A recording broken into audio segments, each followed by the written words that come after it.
এই মুহূর্তের বড় খবরে নজর রাখবো। দেশ জুড়ে যে ট্রাক ধর্মঘট চলছিল তা প্রত্যাহারের সিদ্ধান্ত নেওয়া হয়েছে। জানিয়ে রাখি, ট্রাক চালকদের সঙ্গে এবং তাদের অ্যাসোসিয়েশনের সঙ্গে কেন্দ্রের যে বৈঠক ছিল সেই বৈঠকে এই সিদ্ধান্ত। যে ধর্মঘটের জন্য আমরা দেখেছিলাম দেশ জুড়ে, আমাদের রাজ্য এবং তারপর দেশ, আমরা দেখেছি যে ট্রাক চালকরা তারা পথ অবরোধ করেছেন, ধর্মঘট করেছেন, রাস্তায় টায়ার জ্বালিয়ে প্রতিবাদ দেখিয়েছেন এবং তারা বলেছিলেন যে আইন প্রত্যাহার না হলে বৃহত্তর আন্দোলনের হুঁশিয়ারিও দিয়েছিলেন। কেন্দ্রের পরিবহন আইনের বিরুদ্ধে প্রতিবাদ এবং শেষ পর্যন্ত যেটা জানা যাচ্ছে, দেশ জুড়ে যে ট্রাক ধর্মঘট চলছিল সেই ধর্মঘট প্রত্যাহার, কেন্দ্রের সঙ্গে ট্রাক চালক অ্যাসোসিয়েশনের বৈঠক এবং সেই বৈঠকে ধর্মঘট প্রত্যাহারের সিদ্ধান্ত। অ্যাসাইনমেন্ট হেড দিব্যেন্দু ঘোষ এই মুহূর্তে আমাদের সঙ্গে টেলিফোন লাইনে রয়েছেন। দিব্যেন্দুদা, এই যে বৈঠক হলো এবং বৈঠকে এই সিদ্ধান্ত নেওয়া হলো, সেক্ষেত্রে যে দাবিগুলো ট্রাক চালকদের ছিল, অ্যাসোসিয়েশনের পক্ষ থেকে যে দাবি করা হচ্ছিল সেগুলো কি মানা হয়েছে? ঠিক কি কি শর্তে এই ধর্মঘট প্রত্যাহার করা হলো? না দেখো, যে মূল যে সিদ্ধান্ত সেটা হচ্ছে যে এই যে 3 দিনের যে ট্রাক ধর্মঘট, যেটা হচ্ছে ট্রাক ড্রাইভার্স অ্যাসোসিয়েশন তারা ডেকেছিল যে নয়া ভারতীয় সংহিতা, মানে ন্যায় সংহিতা, নতুন যে আইন, সেই আইন কিন্তু এখনো বলবৎ হয়নি। অর্থাৎ এই যে নতুন যে আইন, যে 3টি আইন পাস করিয়ে দিয়েছে লোকসভা এবং রাজ্যসভায়, এবং তারপরে সেটা আইন হবে রাষ্ট্রপতি সইয়ের পরে, এবং যার নোটিফিকেশন ডেট আছে 26শে জানুয়ারির মধ্যে। সুতরাং এই যে ভারতীয় ন্যায় সংহিতা যে আইন, সেই আইনে কোনো ট্রাক চালক তাদের গাড়িতে যদি কোনো দুর্ঘটনা ঘটে এবং কেউ যদি মারা যায়, তাহলে সেখানে যত টাকা জরিমানা দেওয়ার কথা বলা হয়েছে এবং যে শাস্তির কথা বলা হয়েছে, জেল এবং জরিমানা, সেই তার প্রতিবাদে কিন্তু মূলত এই ট্রাক চালক অ্যাসোসিয়েশন এই ধর্মঘটটা দেখেছিল দেশ জুড়ে। এবং সকাল থেকে আমরা দেখেছি যে গোটা দেশ জুড়ে যে দুর্ভোগের শিকার হতে হয়েছে, সমস্ত ট্রাক চালক তারা ধর্মঘটে গেছে, সমস্ত ট্রাক দাঁড়িয়েছিল। একাধিক গুডস অর্থাৎ পণ্যবাহী যে ট্রাক, যে তেলের যে ট্যাঙ্কার, সেই ট্যাঙ্কার নিয়ে যায় যে গাড়ি, সে সমস্ত গাড়ি কিন্তু ধর্মঘটে যায়, কর্মবিরতির পথে যায়। সুতরাং একটা চূড়ান্ত একটা মানে অচলাবস্থা তৈরি হওয়ার কিন্তু পথে ছিল। অর্থাৎ 3 দিন ধরে যদি একটি এই ধরনের কর্মবিরতি বা এই যে ধর্মঘট, সেই ধর্মঘট যদি পালন করা দেশ জুড়ে, তাহলে বড় সড়ো একটা অসুবিধার মধ্যে পড়তে হতে পারে। কিন্তু তড়িঘড়ি কেন্দ্রীয় স্বরাষ্ট্র সচিব অজয় ভাল্লা, তিনি এই ট্রাক ওনার যে all India motor transport Congress, তাদের যে প্রতিনিধি, তাদের সঙ্গে বৈঠক করেন এবং সেখানে আশ্বাস দেওয়া হয়েছে যেহেতু এখনো ভারতীয় ন্যায় সংহিতা যে আইন, সেই আইন বলবৎ করা হয়নি এবং এই আইন বলবৎ করার আগে যেটা বলা হয়েছে, যেটা অজয় ভাল্লা পরিষ্কার জানিয়েছেন, যে অল ইন্ডিয়া মোটর ট্রান্সপোর্ট কংগ্রেসের যে প্রতিনিধি, তাদের সঙ্গে বৈঠকটা সফল এবং তাদের তিনি এটা পরিষ্কার করে দিয়েছেন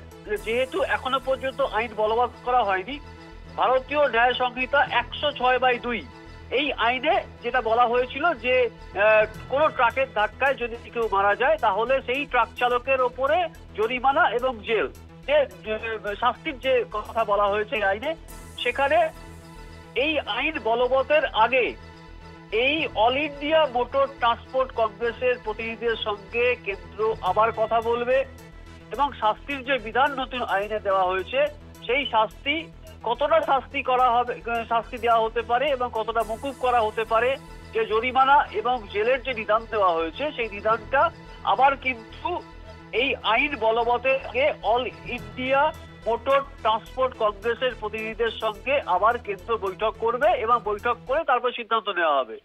এই আশ্বাস পাওয়ার পরেই এই যে 3 দিনের যে গোটা দেশ জুড়ে যে ট্রাক চালকদের যে ধর্মঘট, সেই ধর্মঘট আপাতত সেটা প্রত্যাহার করে নেওয়া হলো। তার ফলে যেটা আমরা এই কিছুক্ষণ আগেই যেটা আমরা কলকাতা টিভি দর্শকদের দেখিয়েছিলাম, যে কিভাবে বিভিন্ন পেট্রোল পাম্প, সেই পেট্রোল পাম্পে যেহেতু অয়েল ট্যাঙ্কার যারা চালান, তারা কিন্তু ধর্মঘটে চলে যান এবং তার ফলে বহু অয়েল ট্যাঙ্কারে কিন্তু তেল ভরা সম্ভব হয়নি। বহু পেট্রোল পাম্প, যেটা দেখা যাচ্ছে যে বিশেষ করে পশ্চিম ভারত এবং উত্তর ভারত, তার সঙ্গে কিছুটা পূর্ব ভারতের একাধিক পেট্রোল পাম্প সেটা ড্রাই হয়ে যায়। অর্থাৎ যেহেতু অয়েল ট্যাঙ্কারে করে তেল আসেনি, তেল ভরা যায়নি, যে কারণে একটা চূড়ান্ত অচলাবস্থা তৈরি হয়েছিল। লাইন দেখেছি আমরা পেট্রোল পাম্পে, 50 টাকা বা 100 টাকার বেশি তেল দিতে অস্বীকার করেন পেট্রোল পাম্পের যে সমস্ত কর্মীরা রয়েছেন।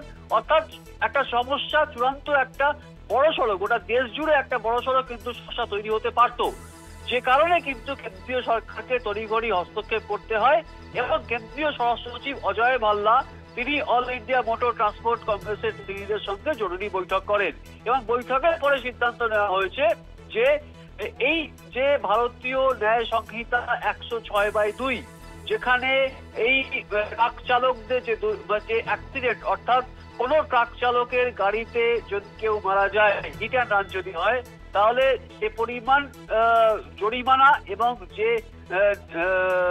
শাস্তির কথা বলা হয়েছে, জেল খাটতে হবে কত বছরের জন্য এবং কত টাকা জরিমানা করতে হবে, সেই ব্যাপারটা কিন্তু আলোচনা করেই সিদ্ধান্ত হবে আইন বলবতের আগে। যে কারণে অল ইন্ডিয়া মোটর যে ট্রান্সপোর্ট কংগ্রেস তাদের যে প্রতিনিধি তারা কিন্তু বলেছেন আপাতত তারা এই ধর্মঘট থেকে পিছিয়ে আসছেন, অর্থাৎ ধর্মঘট প্রত্যাহার করে দিলেন। কিন্তু যদি দেখা যায় এই আইন বলবতের সময় তাদের সঙ্গে কথা বলা হলো না এবং যে বিধান এই মুহূর্তে এই আইনে দেওয়া রয়েছে সেখানে কিন্তু যদি সেগুলো পরিবর্তন না হয় বা এগুলো যদি পুনর্বিবেচনা করা না হয়, তাহলে কিন্তু তারা আরো বৃহত্তর আন্দোলনে যাবেন। সুতরাং এই মুহূর্তে যেটা সবথেকে বড় খবর, যেটা সব থেকে গুরুত্বপূর্ণ আপডেট, যে 3 দিন ধরে যে গোটা দেশ জুড়ে যে ট্রাক চালকদের যে ধর্মঘটের ডাক দেওয়া হয়েছিল, সেই ধর্মঘট কিন্তু আপাতত প্রত্যাহার করে নেওয়া হলো। মধুবন্তী, ধন্যবাদ।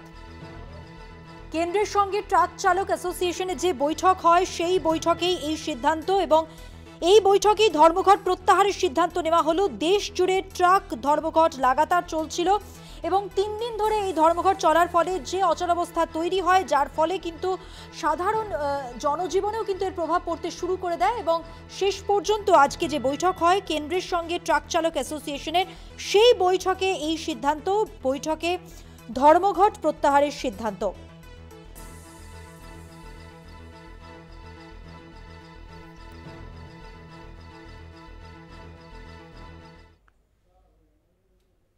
দেশ জুড়ে ট্রাক ধর্মঘট প্রত্যাহার। আমরা জানি কেন্দ্রের পরিবহন আইনের বিরুদ্ধে এই প্রতিবাদ চলছিল, এই ধর্মঘট চলছিল, যেখানে আমরা দেখেছিলাম দেশ জুড়ে ট্রাক চালকদের পথ অবরোধ, ধর্মঘট এবং রাস্তায় টায়ার জ্বালিয়ে প্রতিবাদ করেন ট্রাক চালকরা এবং আইন প্রত্যাহার না হলে বৃহত্তর আন্দোলনের হুঁশিয়ারিও দেন। রাজ্য জুড়ে এবং দেশ জুড়ে বিভিন্ন জায়গায় আমরা দেখেছি এই ধর্মঘটের প্রভাবে ট্রাক চালকরা তাদের অবস্থান করছিলেন রাস্তার উপরে। धारा 106(2) में 10 साल की सजा तथा जुर्माने के प्रावधान के बारे में वाहन चालकों की चिंता का संज्ञान लिया तथा all India motor transport Congress के प्रतिनिधियों से आज 2 जनवरी 2024 को विस्तृत चर्चा की। सरकार ये बताना चाहती है कि ये नए कानून एवं प्रावधान अभी लागू नहीं हुए हैं। हम ये भी बताना चाहते हैं कि भारतीय न्याय संहिता की धारा 106(2) को लागू करने से पहले all India motor transport Congress से विचार विमर्श करने के बाद ही निर्णय लिया जाएगा। हम all India motor transport Congress तथा सभी वाहन चालकों से अपील करते हैं कि आप अपने अपने कामों पर वापस लौट आएं। धन्यवाद।